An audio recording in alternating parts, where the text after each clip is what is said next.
mi fuɗɗiri indi Allah jaam hinne kuuɓuɗo jaam hinne kerriɗo yettore lamɗo wodani ndelle sakiraɓe am worɓe rewɓe nanoɓe fulfulde onon woɓe joɗane kettino kibaruji amin sous télévision o wakkati nani toɓɓe kibaruji amin ɗimin anni hollude on aranen Allah fo en kalan haala ɗum wonno laamiɗo leydi o hokki lawol fa sukaɓe keeɓa nema wakkati fou e garan fa hande jottini kibaruji meɗen du e haalde haala ɗum wonno hiirogo bandi e gorko Dickou fils waɗi le galluɗo meɗen wakatuɗo en fa walla ɗum wonno firruɓe solha ndelle sakiraɓe am worɓe rewɓe nanoɓe fulfulde onon woɓɓe ne jooɗon kettino kibaruji amin sous télévision o wakkati bisimilla moɗon ndelle dag no mbinomi o ni keegan sappo e jeɗɗi lewru ɗum wonno jeega ɓurdu hitande li galluɗo meɗen wakatugo ɗo en laamiɗo meɗen leydi ɗum wonno Roch Marc Christian Kabori o hokki lawol fa suka l'école johoy l'école jonɗo yaade l'école fou heɓa nema lobbo nema nafowo terɗe muɗum ndelle fenaji ngal gollal yo daranade fa hannden fa sukaɓe keeɓa nema wakkati fou nema lobbo nema guɗuɗo nafa guɗuɗo barke e no watta fa hande fa jande muɗum e yaade l'école yaade yeeso ndelle fa keɓon laaɓal en noddanilaɓe meɗen sous télévision kam wonno Amadou Ilboudou Mumuni Soubeyga e tawti Oumarou Tamboura. maaro saami liƴƴi e jaram moƴƴinaɗam ley fedde meɗen ɗum wonno ko laati keenga nema sukaɓe l'école limogo les commune Zitenga o nema sukaɓe l'école ɓe eɓe ñaami diɗum e hoorejo leydi faso saabe puɗɗal gollal aadi hoore wako leydi laaɓi nanande nema potuɗo haddu suka fuu mo duuɓi muɗum hewtiyade l'école ñalande fof un repas équilibré par jour nema potuɗo hana ko laato kati ko ɓi joom jawdi ina jeeyi laatade hunde ko tilsani haddu sukaɓe ɗum ino laato golla leydi meɗen fa tawe gollidal wona hakkude golloɓe golla nema e neminde sukaɓe woodi fa heeɓe tawe gollal nema fof golletegal ley fedde fof ngal gollal ɗoytiri e dow ƴeftade dow nafa yimɓe fof ɗiɗoɓel majjum do ɓeydan fa hande keɓa ndemri woodi e golloɓe fa hannden gollal scot woodi commune meɗen fof ɓam balla ɗeɗo ceede fa gollin fa darano ngal ɗo gollal e dow daranade fa hannden ƴeftare gollal ndemri woodi e gollal maral haddu ley commune aji meɗen fof dans nos différentes communes hawri hoorejo leydi men président Roch Marc Christian Kabori adi anniya noye wattade sukaɓe meɗen famalɓe janggoɓe keɓa janga tawi wo nemiɓe tawi suka fo jangata ana rafa ndelle hannden on golle kamdu joƴƴinte fuɗɗete ɓe kawdiri ɗum e journée mondial le o ɗum no juldano kosam ɗam fa ɗum fu ɗum hawte ɗum gollide kosam wattam ley nema e sukaɓe fo ɗum wallitanɓe fa hannden ndelle golloɓe kosam ana belti fa kosam ɗam suuɓe tawe ley nemaɗe sukaɓe janggoɓe nemato ley Burkina Faso ɗo kosam ina tilsi ko wadde ley oɗo nema potuɗo ñalande muɗum ina joƴƴina kenga nde woodi ko haɓɓodi fa hannden ñalande adunare Allah e habdude fa hannden yooro hoorejo leydi faso imo noddi ɗo en haddu sukaɓe l'école fo tinno o hoƴide aadi tinno e tawede dow lawol l'école am lekki am tawe suka l'école fo tinno awa lekki ley l'école muɗum ɗum ina wonani haddu sukaɓe l'école Burkina Faso fof ayo Allah wallu fa hande sukaɓe l'école keɓa fa hande ko nemato saabu ɗum wonno ko nafata ɗum ayo keɓon famde suudu babale gallure wayguea rewɓe wayguea du kamɓe du ummake darake gadɗi dabareji keeɓi dabare lobbo no gatta fa hande fa kamɓe koye muɗumen keɓana koye muɗumen ceede ɗi golliri e ley ɗon du keɓon famde al haqiqa du nafake saabu ɓe keeɓi alkadara ɗum wonno million ji tati ɗum wonno riba e ley koɓe golli ɗum ndelle fa keɓon fa hannden paama ɗum wonno no ɗum yaari mi noddanilaɓe meɗen kam wonno Boukary Ouédraogo Karim Bikenga e tawti fa hannde Oumarou Tamboura ley koforoji ɗi rewɓe wayga keeɓi kawnodori million ji 37 dow lawol ndesa e ñamale ko joƴƴina ko watta hono lebbi sappo e ɗiɗi hannde joni ka waɗi wakkati faɓe kolla ko woni mala toon sen tigi ligguida wakkati fu nde yimɓe kawrunude ceede ɗe fu miɗen kolla ko woni woodi neɗɗo du fu muyɗe ñamande fu miɗen kokka ɗum to tiiɗorma fuwal gaɗa lebbi jeegom fu wara yoɓa woodi wadda ñoodo seeɗa kiwgo yoɓe senta fo lebsaɓe ligguida ne ñooda fa ujunere e temede jeɗɗo rewɓe tawa ley nde ɗo waldere e ley hitare arandere nde temede jeetato rewɓe keɓa kokka ñamale waldere nangodure dow ƴeftare neɓore kamɓe ñoƴƴidi gadɗo gollal L'objectif du projet finde projet o en de hokkude rewɓe ñamande tawe to joɗɗinayi ko wiyete garantie ɗum fe saabu hande fa debbo heɓa ñamande sani wona ƴame garantie ndegomma ino falto fey ko muuyi ñamande muuyi hoƴƴude nde ndelle finde projet o en deyi hokkude rewɓe ɓe ñamande woodi fa hande ekintinde ɓe golleji juuɗe e ardago rewɓe gaɗa hitande arandere nde ɓe tawi gollal maɓɓe ngal ŋarɗi waldere nangodure dow ƴeftare neɓore eɓe anni yarude yeeso golleji maɓɓe ɗi ɗum wono ko hoorejo waldere o holli saabu gollal ngal hewtan rewɓe feereɓe kawrite maɓɓe ɗe ino laati wakkatiji ɗum toɓe daroto hollude yimɓe ko haɓɓodi fa hande jaam e gondal lobbal ayo fofo maɗa Oumarou Tamboura joni o en ƴuwan ɗum wonno waygi e fakutiren ɗum wonno Fadangourma ay keɓon famde suudu baba hono le gallure Fadangourma ñande 17 lewru ndu gonɗen ndu en keɓon famde hono hokkoɓe kibaruji eɗen mbawi wiide dagu ɗum wonno taaloɓe madu fa hande ɗum wonno taaloɓe tawti fa hande fillutoɓe fillaji madu fa hamɓe ɗe waɗoɓe goyni ɓe yimɓe kamɓe du ɓe ekintinama ɓe jangguinama ɓe ɓeydanama ɗum wonno jande mabɓe dow andal mabɓe no watta fa hande faɓe darano ɗum wonno jaam hakkude dinaji e tawti fa hande en gondal lobbal le leydi meɗen Burkina Faso fa keɓon fa hande laaɓal majjum mi noddanniraɓe meɗen kam wonno Justin Kendra Biyoko e Jérôme Tendano e tawti fa hande en Boubacar Boli. Kawrital ngal hande ngal yo kawrital yimɓe yo taaloɓe ni yo yimɓe fa hande jewtididdoɓe koreji ɓattiɓe kamɓe mbi e français communicateur e communicateur en ɗen na woodi gaɗoɓe taali na woodi wonɓe fa hande dow réseaux sociaux ji kamɓe kawrita hannden fa kolle noyi e mbaawi ɓattade koreji men fa paama noyi fa hande watta fa jaam warta le wuro meɗen ayo sinni formation hantakini ko journaliste en ɓe jeeyi wadde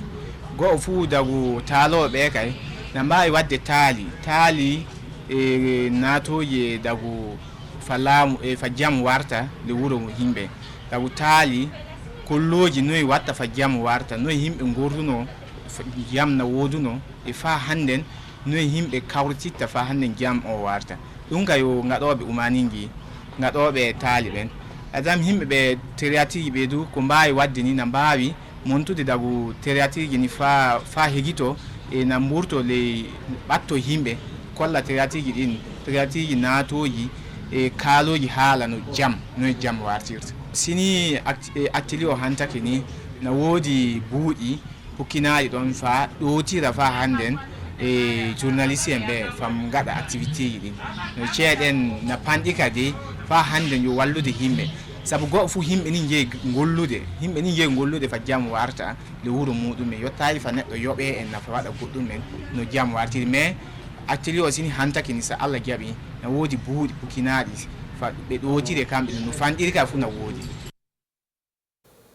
ayi fofo maɗa Abdoulaye Dikko taaloɓe hokkoɓe kibaruji e mabuɓe tawti fa honde waɗoɓe théâtre ji ɓen wonno koko ɓeydanaɓe ande muɗumen fa darano fa hande jaam hakkude ɗum no dinaji meɗen tawti ɓiɓɓe Burkina Faso jottinen kibaruji meɗen fa hande suudu baba e haalde haala ɗum wonno hiiro fof no keeɓi famde e balɗe bitiɗe ɗen hono Solha mar horeji waɗino toon sanne saabe majjum bandi e gorko ɗum wonno Dikko fils kanko e yimɓe makko kamɓe du ɓe joƴƴini hiiro manggo Allah kam woni mawɗo no watta fa hande heɓa tawe buuɗi keɓaɗi ɗin ɓe balla ɗum wonno yimɓe Solha fa keɓon fa hande laaɓal e jiyan kettinoɗen ɗum wonno nilaɓe meɗen ɗum wonno suudu télévision e Boubacar Boli e tawti fa hande Dikko fils e dow palel haala Boubacar Boli yo hiiro wonno ko Dikko fils e jimoɓe hewɓe gaɗi le Sénaza ele fijo gon ceede keɓama ɗon ceede keɓaɗe ɗen du adete hokke yimɓe peruɓe caggal masiba gaɗuɗo sonna o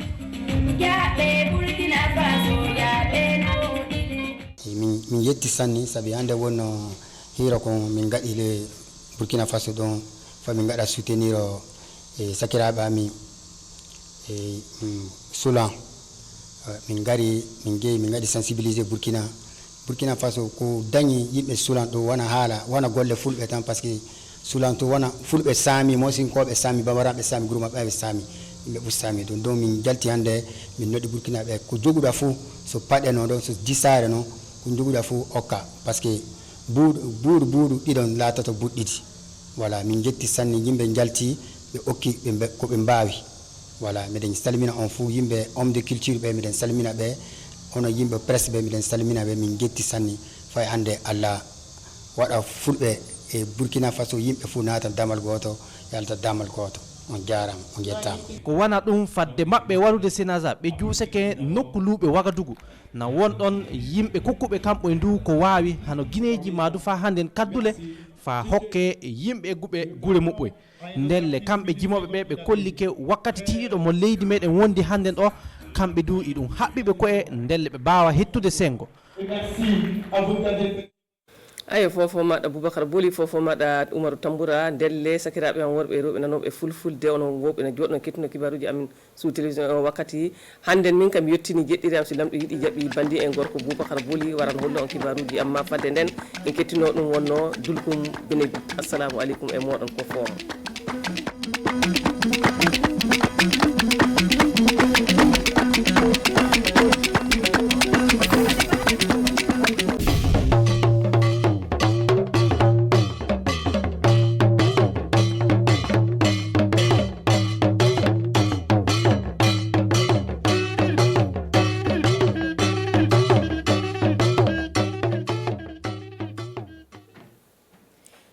Lisna mal miliar piga sefa ligda la Danmark tenga kelendi gotone nan tel ton tenga nimbu sulap sombote OSC ramba sina ila top tenga keso menga na tonga gese tenga zaba san ya nere la sa ni sakla buto tori indikantas nimbu da na tuli ngesa menti zamandara ton tenga to so menga tori kelendi aze kabna rotone entiyanse na kelon wani yampal wotop sana ila songa kelen tel kom molra sina teble kol la koranga tonga keng tawre tia pour so kamse sabi si parla pani wi galane wongo idbay television zugu bilunda halbanga tia chuwara sampila ni la wotoni ale isana keton kibaya wenge tudli kamen gese sa ya ni ziteng bobra ti zamandara ton tenga to so menga to dok Christian Kabore bamne pour dam kelena zinda ben wotone na to konore ti tum kanga singe tumda ya bam sinyak ya motone na yila ton telekom monra singir fa sa ya ni koranga weng bam winingam ya ade ti ko monra so watan ta sa ya ni lekol ko moto ya tile to pam ribo ribsin ya soma an ton disan ya ni rafa sanna yilan ti bam koranga ton king tawre ti bio watan yinere winigame ti sin ya pon so kam san ya tile ti bam kel son otone ya ri ti bam na zi kam no otone entu ka seto labna sa yen ko motone na di zam riba wotone it ken to pam ben ma passé ti tum ta sin be ne kel na pina san ya ni tum da namba la bul gam bala tab kel na be ne en kel din san ya ni dar wotone sindike anna ko bisma sin na zin din gese la wa ne bla ni bisun tum do tum kan apon wa it pam ben ma Lorana, ton be jitenga, commune rurale, Limnoro, école primaire. Bon, il y a un datin, il y a le président du Faso, il y a un yakna, il y a un tibi, il y a ta école confant, ton pan divo, il y a un tassim, l'anton nafa, a menga point, il y a un point. Sous là, il y a Burkina Faso, n'est pas fan de l'objet. C'était un gros ministre, un dégueu de bien de baron à la cour du ministre. La diète ton tour na wotoa, ton pamti et tenga tor so yakiam ninga, ti ton me un ton tourner tombe, lit la pour moi. Na ministère de l'agriculture là, aya je sais que le contondo. Ti ton me lik sadlo, il était ton me na modrame. Ti après indique confiance ninga dans le ton juga, ton mort est piti. Parce que y a même mi adam biga a pipili bo ya bisim ko san dore a foli be bim fo ko mi bisim donc kitamti bisma ha ton ke nisal litre la tete a nisal kan panda riebo antar silam la talno teka en 13 ans yibe la ton kita asoba to me tole Waras ma yopo fa bangeti za mandara san ya ne go ne le pour conseil de ministre alors pour que la ya kane botone tubnati pam sosra ni ki bakit ba kunti ngam ti sa ne za sosra option to tik bum ni yida ya zule sa sambe ton tenga point 5 ne rotson burun lot woto ne sa ya ni sa ga singa tekka mun gameti nakena butoto nandi kame sana ila to encore na nimbuida la petite ne bla ni mesem to ndo sa ne to moto to on to ni la loi sangana pomninga itu pamben ma passé ni minga sangeta sa ni temsa yele Stanislas Sankara ya siti runda ton sera kiba kitba nangum rotan luitan ya mimti sara se wasingnigu rota usoro sirigdeme kenya seboro na yak tolramba rot kerme riandame ti luitame la watani sabab kateka kuda neba ted sam deme ya nyoy yaksde ya lir katek me enquête perte pour ya reti gouverneur mana conseil de ministre nyaka tondu dibu ministre waro nget karonga yele ne ton nget rota meba ti ton gomne nimbuida riya ronna bumle ning zaman bobo so to bonti dandewa riya amti bitu lo luyebe nko neba riya wordoka bonheurville zinsa tabme ya woto ton karata boudle passé la namana wana pipi ya tilay ti nimbuida le respect la loi c'est un rota me pora ya liti ton datin c'est quoi wingi ton ministère ton tarambo di direction générale du contrôle qui a mis arrêté ne ba tuma ya tuma que tout soit la rati yelum ti lundo tekan ton na modram ti direction kanga a leyi ngehro de ni sun ka tundu soya ti ton karata wa wumti ro le luyami aw mi gem ti a gouverneur soya ya tilay appel d'offre d'amma contrôle de qualité ramma biton yisit agent ramma ton talam bonti direction générale de l'architecture bam toyame neptum non tasa unigam solo ningan tun tirora a toron yi kiramde yi yum katek roro entrepreneur à savoir marché miroro a menga responsabilité ya yum piga tirora sans lui bia nyenda nan tok sabable ningun ntawa atune zambo a pami tumda a wera me roro sans lui ya nyele donc la loi que ça fait que beme ratu ndum ti masawa ya ton na yi wanto to ne ba tuwa ya ton de ngam tuni ki ba kitba tiam sen kwaira ti nimbui de sangu ti da ti bam me nga kan le sake ba ya village ma pousser ti ni re marché wana me école ma wala dispensaire gouverneur ro buto tore takatu sore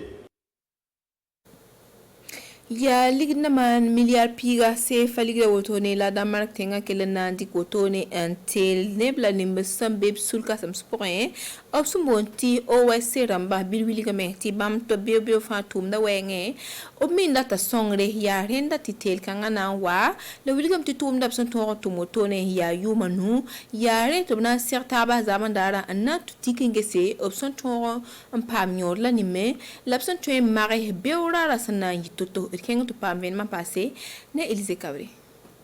projet senda yakat ni zala sula sambonti OSC ramba top to moktuma tontenga porta teka Oxfam ramzin kane pakanta sa ana mandu manu tum opson tum gela aya ne wa no kenani sulda ma zemehtaba nan tuma ya mo dokti nimbuida zemehtaba pampanga ti monyo so fa gil han twen yi sababu ne bazan taba ti el kan fa gildi tarak tontenga yi tontenga ti ne bale mo don viem ne taba ne la fi la sunoro ya to mo dokti nimbuida to wapsan gom droit de l'homme to mo dokti droit da ma nimbuida han to wa go ne ma han to ndik no kene dun fagilite nimbuid fagil be zininge be genta ya bayam gen le la fi ta hango mbere la yinga ame han tara kwere nan toxi be ya soba bi mo don kelere na yilenti parabla rapa nimbuid ni sebe c'est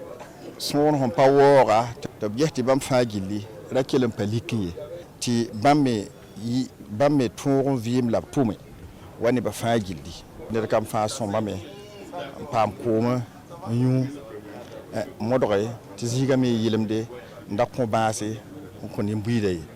fa gilli donc tum no kang me yi no kender handike ha ni wason kang wengwa na yele ti yel kang to yi to piti sane Denmark tengramba bam wilga meti bam yagla ne OSC ramba pananti kotuye bam kitambe serin obna yagla bs watan dat songor sasa na yilenti nizal sula ton to tuma soma on ton song nimbuida 50 vil soare wenge la fina zindi la tabla vuimne tabla fi pour na zinton tenga pora. Allez, sabi sa fangili par la pabilia kala ton kibayan sta et pousa yambar ko soko kila songa yinga nem ni misin zinde masina ma porental tomba yam na kelenya silsigila leum ko satia façon wa ko subla barne tu toro mas masa ya zule ne sungalo watala.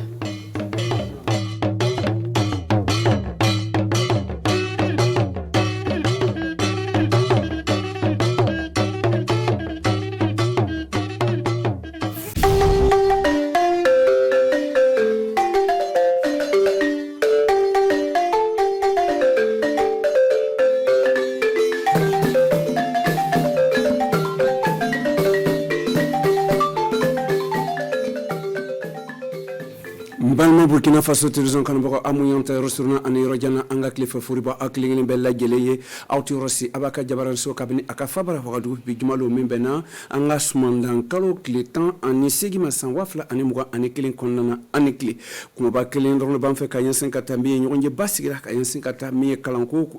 kalanso mo ay wachana anga jamana konnana nyonje basigira kayen 50 kan abuna kuna fulu soro kotoka balma Burkina Faso télévision kan boko ani kli amata damne dokun ni konna do me tu kun sumandan kalo kletan ane wolonfula mi dokun ministre ka nyonye ba o extra ka se ka nyonye ba ke me dala kan fula dala katabla mi ministre sofla ministre somtano kata kala sumusani balku kala nyata ko kon anga jamana konna ane ministre musigino kata dayro ko ne anga dusun ka yirwal ko kuna o siga ke ka yara ka foko mi kalanso keme ani tan ani duru uluma jokanye nyenon sane kata anga funten bakalu kana bla sumandan kalo konnana a chama a wurbatara duguma ka yasin ka toka kibara dila wala ka seka kuna fulu dema Pierre Wedrago ani lasna watara uliti anka chidi okeneka anga seko lame ministre waro beleya do banga marakona rola oye muye kata avril kalola kata se juin kalo tlenani lona donc ain jati takafle e la kolso den keme ani tan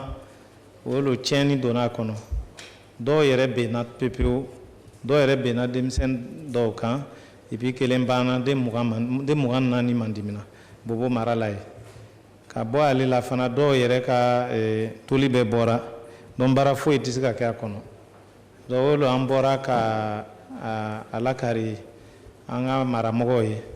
ka fo que an jatiri takaye mu chena ni o chena région tani flakono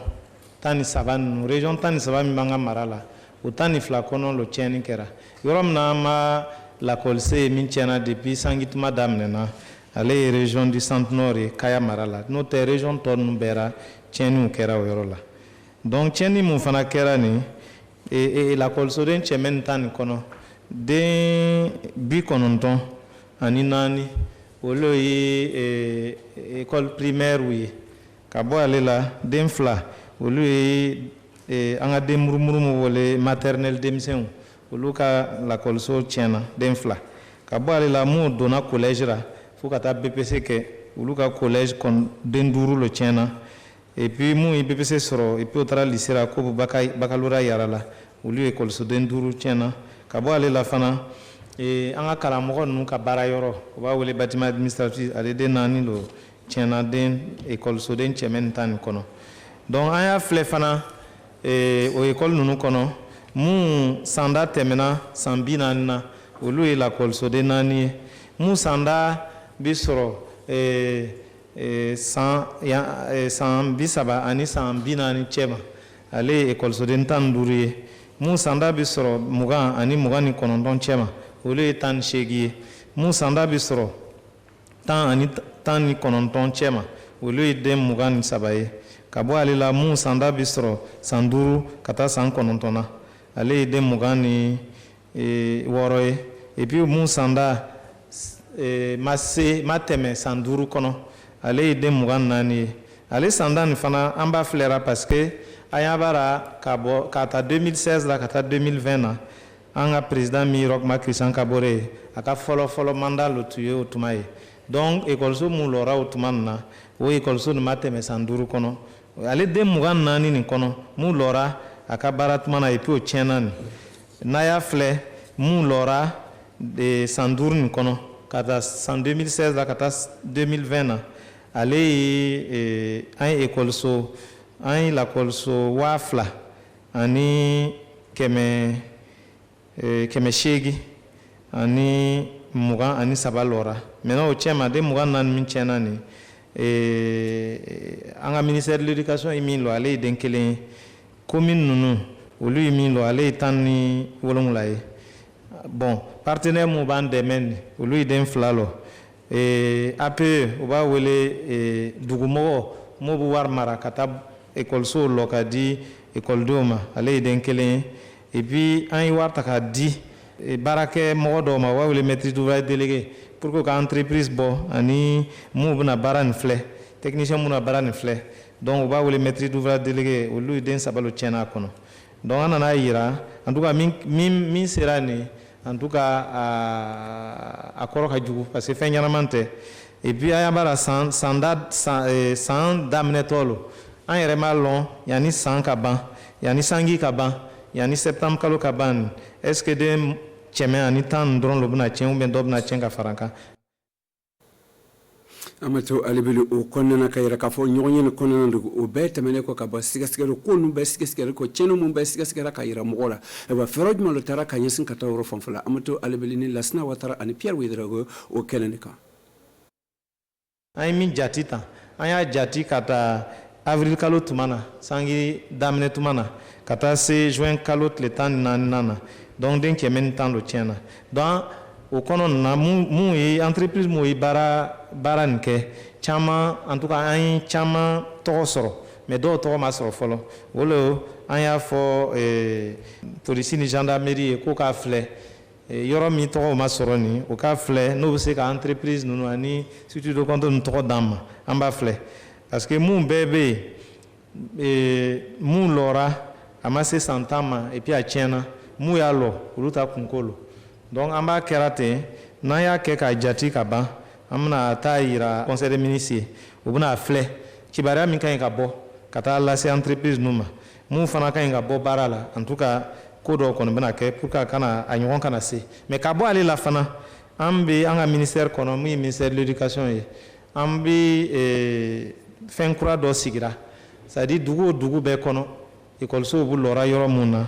dugumɔgɔw an bɛ lɔnniya yirara o la pour que ka se k'a filɛ ni baara ɲɛnaman ti kɛra u b'a lase an ma pour que an ka se ka baara nin lalɔ que baara ɲɛnaman ka kɛ parce que tiɲɛni min kɛra an ma wari da lɔn fɔlɔ mais a yɛrɛ b'a lɔn a ka ca parce que n'a bɛ fɛ ka écoliso lɔ mun ye écoliso kilasi 3 ye ani